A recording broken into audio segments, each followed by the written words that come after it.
and coordination. Next slide, please. So for location, we identified two possible options here. It could either be held in a church space or in a volunteer's house. The church space has the advantage that usually they have a little more space.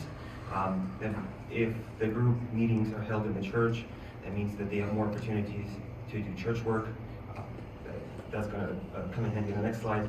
For a volunteer's house, you might have a little bit more variety, but there's a con that there's a little bit less space usually. Please.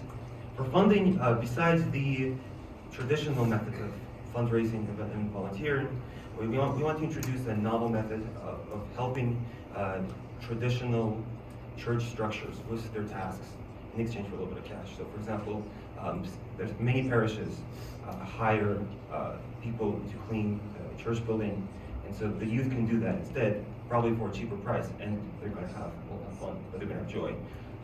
And so that might be one way of making cash for the group that is also very helpful to the church. Next slide, please. And for coordination, we strongly recommend having a single person that's going to coordinate all the church activities, check in with the people, assess people's talents, coordinate activities. We want to make sure that there's a point of contact between existing parish structures and clergy, and we also recommend that this person has a pretty strong personality in order to keep the youth group about the youth. It's a resource that some people might want to override, so we think it's very important that the coordinator has a strong personality to keep the youth group aligned with the youth towns. Now we have Raymond. Let's get a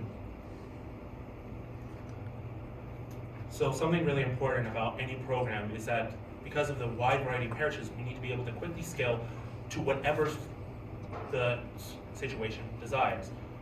Well, to take Matthew 25, well done, good and faithful servant, you have been faithful with a few things.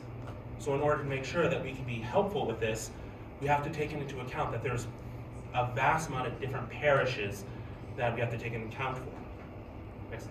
So we are planning a very flexible program that can be adjusted for bigger and smaller parishes. Smaller parishes can work more on like potlucks or bake sales to make sure that they can have funding to continue on with their work. Meanwhile, larger parishes that have a more set foundation can do things like help directly with charitable organizations and nonprofit institutions. And this also will require a slightly different focus depending upon our group. For example, parish that's focused mostly on missionary work might want to do more direct charity with the local area.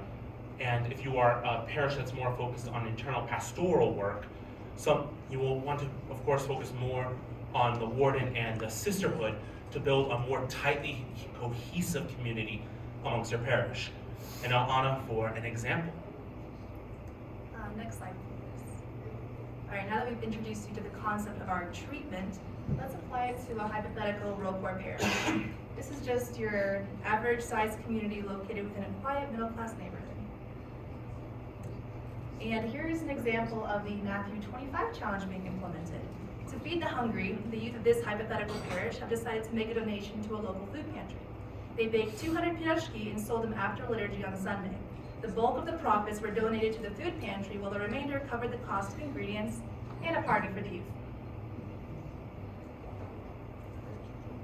So that concludes our presentation. Again, if you wanted to read over more of the information, we have our website, and we'll leave it to any questions. Thank you for listening and attending our presentation.